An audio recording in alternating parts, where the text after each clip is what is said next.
Awesome. Welcome to Life's Not Linear. Today we are interviewing Saj. Could you please give us a little introduction, your background, and then I'm excited to hear a little bit about your story as well. Sure. So my name is Saj Thachenkary. I'm the Vice President of Marketing and Community Engagement at Milwaukee School of Engineering, MSOE. I've been here for a little bit over 3.5 years. I'll work backwards, Tara, if that makes sense. Prior to that, I spent 5 years at Alverno College. It was my first time in higher education. And then prior to that, 8 years in financial services with a company called Johnson Financial Group, a family-owned enterprise owned by the Samuel Johnson family from Racine, Wisconsin. Prior to that, 15 years with Journal Sentinel, Milwaukee Journal Sentinel and Journal Communications in the newspaper industry, kind of in the advertising and marketing space. Graduated from UWM and going all the way back, was born in India. Lived the first 3 years of my life in India being raised by my grandparents while my mom was finishing medical school and my dad was completing his MBA at DePaul University. Oh, wow. Yeah. So that's incredible. How was that transition for you? I know you were pretty young when you came from India to the States. Mm-hmm. But I guess even after that transition and growing up, how did that go for you? The transition from India to here. I was young. I was about 3.5. And I was old enough that I started to speak the dialect that I was familiar with, of the region of India that I'm from, pretty fluently. But my sister, who was here, spoke English. So I really learned to speak English by arguing with my sister at the time. So that's how I kind of picked up English. But because I was so young, I think I adapted pretty quickly. I still, for most of my life, I'm 53 now, identify as an American. I've grown up in American culture, certainly proud of my Indian heritage, but outside of maybe what you might see in the exterior, I'm very much an American kid and proud to be from America, proud of this country. And Thank you for sharing. The outside may not fit what's on the inside sometimes. Yeah. And kind of going more off of that, did you move to Milwaukee right away from India? I didn't. I lived in the Chicago area where my mom practiced medicine for the first couple of years of her career, and then kind of the suburbs of Chicago near the Northwestern University campus. And really what brought me to Wisconsin was my mom was given an opportunity to head a pathology lab in Kenosha, Wisconsin. So we've kind of been doing this northward migration, and eventually that found its way to Milwaukee. Okay. Yeah. And so kind of based off what you said earlier, how maybe the outside doesn't always reflect the inside and vice versa. Mm-hmm. How were your experiences growing up, transitioning in Chicago and middle school, high school, and then coming here? Sure. How were you able to kind of like balance your American upbringing with your Indian heritage? Sure. So, I mean, my parents, spoke Malayalam, which is our dialect, in the home when they were raising us. Obviously, the food was very present. The culture was very present. And my parents were both very proud of that and wanted to make sure it was passed on to me and my sisters. But I think growing up, especially in the Chicago area where it was a little bit more diverse and you had people from various cultures, didn't feel particularly out of place and could find others like me. When we made the move to Kenosha, Wisconsin, that was very different. Kenosha, I think we didn't see very many kids who were Indian. I don't think there were any other Indian kids in my class. And it wasn't a bad thing. I think people, more than anything, people were curious about where I was from. What is it like to be in, what is it there? Have you been back? So I don't think people didn't approach me with kind of any fear. It was really more of a curiosity. So I had the opportunity to kind of frame, this is who I am, this is where I'm from, that kind of thing. But it was a good learning experience for me, coming up and looking around and saying, well, there aren't a lot of people who look like me, and it'll be on me to go out and engage with other folks.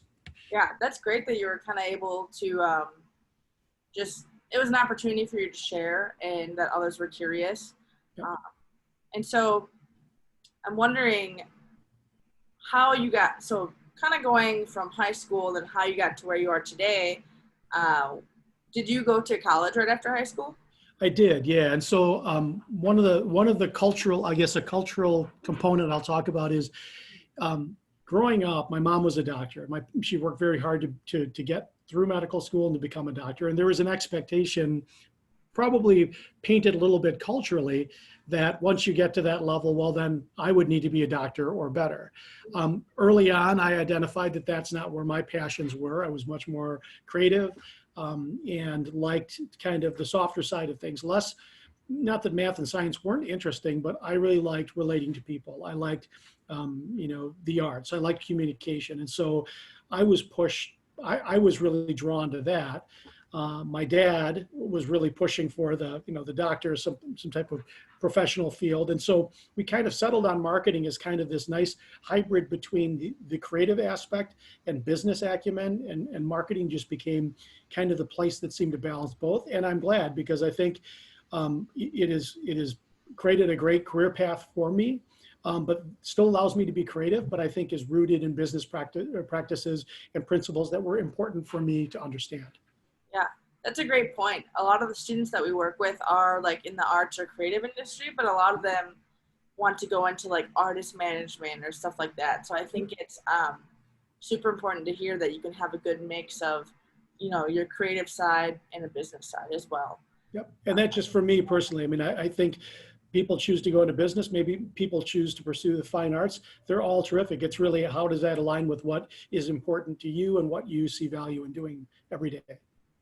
And so I'm not sure when you graduated college, but how was that transition into the workforce? Was it kind of easy? Were you able to find something right away, or was it kind of rough? No, I wasn't able to find something right away. And I think there were a couple of factors at work. It was the early 90s. It was not a great job market to graduate into. Yeah, it was 92, there was a recession, right? Exactly, yeah. So at about the time that I was starting to look, it hit. So one of the mistakes I made early on is I was, frantic to start a professional career. And while I was in college, I was actually bartending to just help pay, cover costs and things like that. So I took what I'd call a sales job, which was really not a sales job, and it didn't make me happy. But I think part of what I wanted to do is getting out of college is to do something, right? And put on a suit and go to work every day. And it ended up being a terrible experience. And so after about 6 months, I decided this isn't for me. I did go back to bartending on a short term, but then immediately was able to find some part-time work that was in kind of the marketing space that eventually led to full-time, which, kind of took off from there. Okay. Yeah. And so how were you able, when working that sales job, how were you able to figure out like why it wasn't for you, and what were the things that you learned from that experience? Well, one of the things is, I think, as I reflect on it personally, I was so eager to start that I probably didn't take the time to vet the job the way that I should have, right? And it really was a lot of cold calling, a lot of knocking on doors, and they called it marketing. It really wasn't. It was really more of a sales job. And again, that could be a great career path for certain people. It just wasn't what I was looking to do at the time. And so there was a little bit of bait and switch in terms of how the job was offered and how it was positioned to me. And certainly on my end, I should have been a little bit more thoughtful about weighing the opportunity before I decided to take it. When I found the part-time work, and this was at Journal Communications, I was a little bit more thoughtful about it. I took more time. I asked more questions so that I was better prepared. And when I started on day one, it was a better match of what kind of my expectations were and what the employer's expectations were. I think that's one of the biggest things I learned in college, and just like when talking about interviewing, is that the company isn't just interviewing you, but you're also interviewing the company. And it was just like, I didn't really realize that, and somebody put it so simply, and I was like, okay, that makes a lot of sense. Absolutely. Yep. Yeah. And I think it just allows both parties to understand what they're getting into and making sure that it's a match. Mm-hmm. And so I'd love to touch more on your career jumps. So you started this part-time work with the Journal Sentinel, or? Mm-hmm. Yep. Okay. And then how did you go from there? And now you're in higher education, so that's a big leap as well. Yeah. Yeah, it's an interesting, so along the lines of life not being linear, I mean, it was a series of things that happened at the time. So starting point at the Journal Sentinel, I thought it was a great basis for a young professional, right? You're putting out a product every single day. So you learn to be timely and to respond. So it was a great kind of foundational marketing job for me. And in the 15 years I spent at the Journal Sentinel, I had, kind of continued to have new roles with increased responsibility, was stepping into leadership and managing people. And in most cases, even the idea of stepping into a leadership role, I was a little reluctant to do that. And I had to have somebody kind of tap me on the shoulder and say, you're kind of ready to do this. You should really do this. And I was like, I'm not sure I want to do that. But I'm glad they did. I'm glad that somebody saw that and kind of pushed me to do that. So had spent 15 years at the Journal Sentinel, really enjoyed it, worked with some fantastic people, but kind of got to the point where I was at the executive table and felt like there really wasn't anything more for me. At the same time, the newspaper business, is one of those things that I'm like, well, I've got 15 years in the newspaper business. If I continue, I'll be a newspaper guy the rest of my career. And maybe now is a good time to try something different. So I heard about and started exploring this opportunity with Johnson Financial Group. As a marketer, one of the things that always compels me or intrigues me is a great story that is undertold. And Johnson Financial Group is this great company, really treated customers and clients fantastically, driven by the values that Sam Johnson of SC Johnson kind of imparted on his children, and then also on their businesses. It's the way the Johnsons run their business. And one of the things I do is before I accept a job, I usually loiter in a place to see if what they say they do and what they actually do are in sync. And so in this case, I hung out in a Johnson Bank lobby for about 45 minutes just to watch the interactions between the staff there and the customers. And I saw that what they said is what they did, very friendly, very attentive. And so spent 8 great years there, worked with some terrific people in financial services.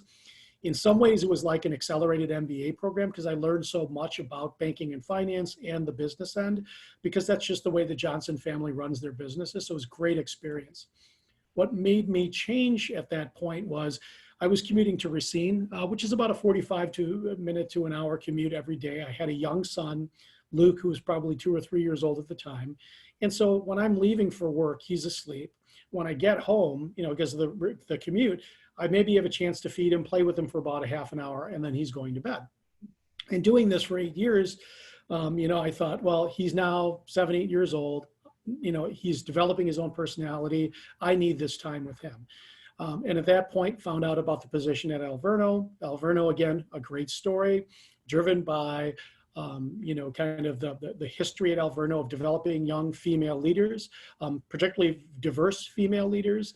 It's an institution that always done a great job of serving women in leadership, Hispanic women in leadership, African-American women in leadership, and then, obviously great cultural diversity, but just a great institution. And so I took kind of a leap, my first kind of foray into higher education, but I enjoyed it. I love students. I love the ability to be able to talk with students like you when you were here, Tara, and just have a hallway conversation. What's going on in your life? And, what are you dealing with?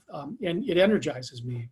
So then, after 5 years at Alverno, I found out about this opportunity at MSOE, new president taking the helm, Dr. Walls, and a colleague, a friend of mine, encouraged me to meet with him. So Dr. Walls and I grabbed a cup of coffee, and initially it was just kind of I'm not really looking, but let's just sit down and see if, there might be a right fit or there's somebody in my network would be a good fit. And then when I sat down with Dr. Walls and I asked him to describe his vision of what does MSOE look like, and he told me a little bit more about MSOE than I knew, about his kind of vision for the university. And I was pretty instantly hooked. And I haven't regretted that decision for a day. Love what I'm doing here. Love our students. Love the fact that I oversee not only marketing, but the Groman Museum and WMSE, our radio station.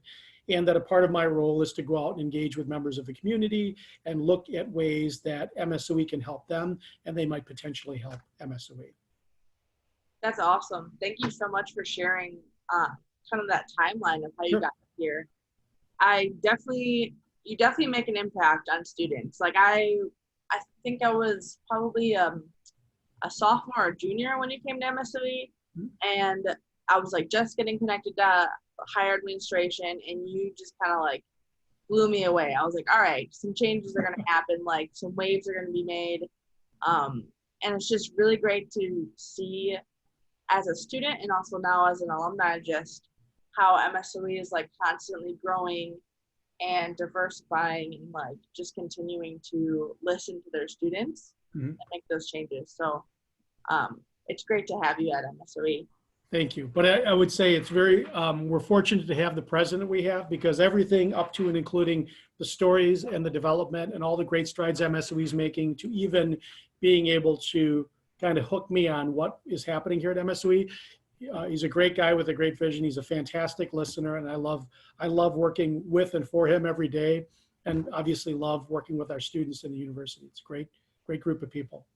What you said about marketing, and you love telling a story that's undertold. That's interesting. Last week, somebody I interviewed, we were talking about nonprofits, and just in general, he was like, his piece of advice that stuck with me was, you got to learn how to tell your story better than anybody else. Absolutely. So storytelling and marketing is something that I think kind of sometimes goes unnoticed. Like we know when like, oh, that's a really good commercial. That's like really good marketing. But otherwise we kind of just like, with the arts, we don't really understand or acknowledge like how important it is and how much effort goes into it. And so how has this shift been for you, going from a like corporate space now into higher education? Yeah. Changed, or what have you noticed? Well, some things that I'd say, I'll deal with maybe one thing that I think might be a challenge, but one thing that I think is really good. On the challenge side, in a corporate environment, from a budget and resources standpoint, you typically have a lot more to work with, and so those resources, those dollars to be able to tell the story, you just have more.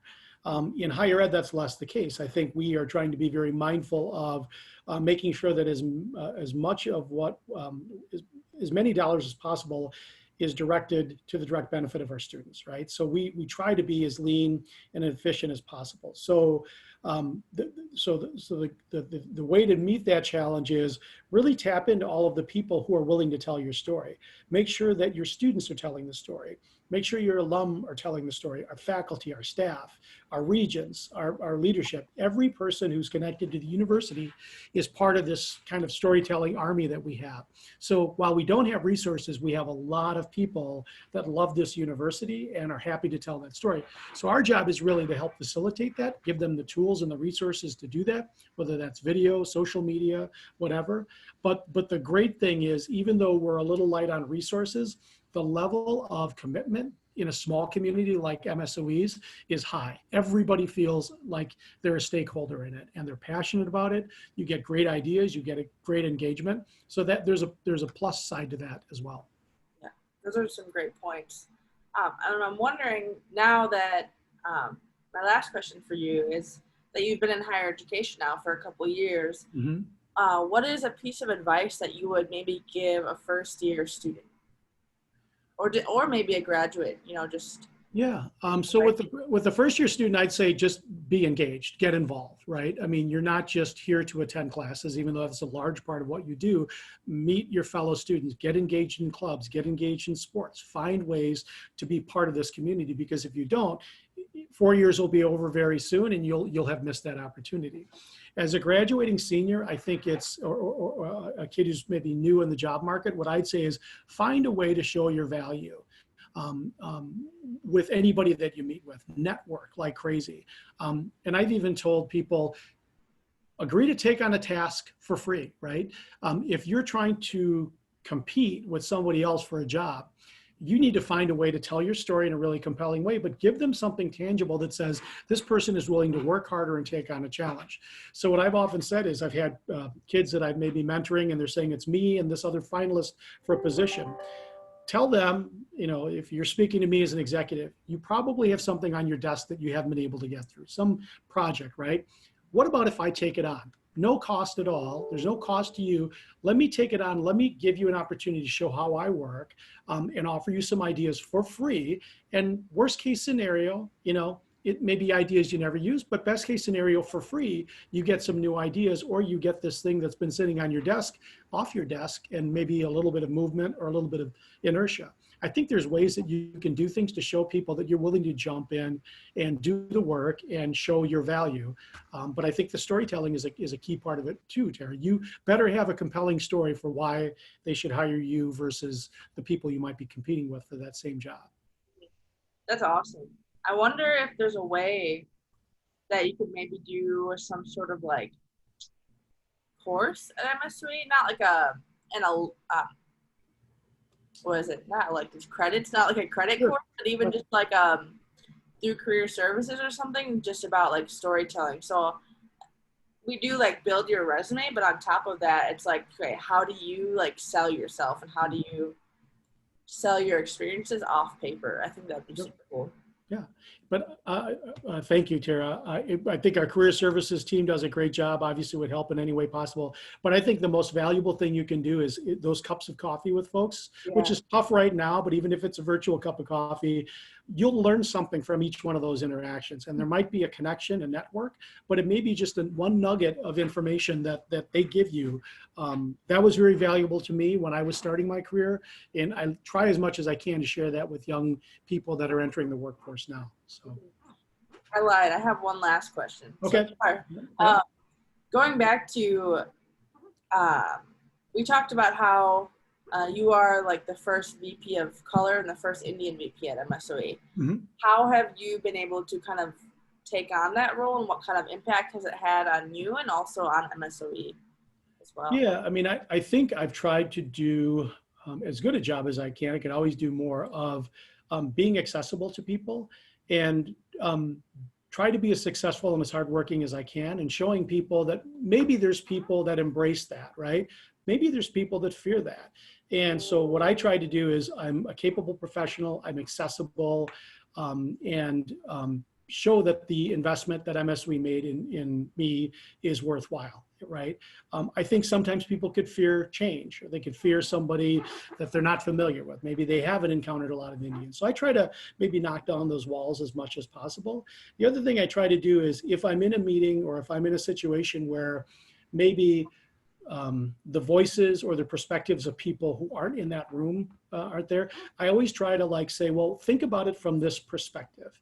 And I think MSOE is a university that is really receptive to diverse perspectives. Sometimes you need to make people stop for a second, saying, think about walking our halls as this type of person, or with this set of experiences. What does that feel like to you?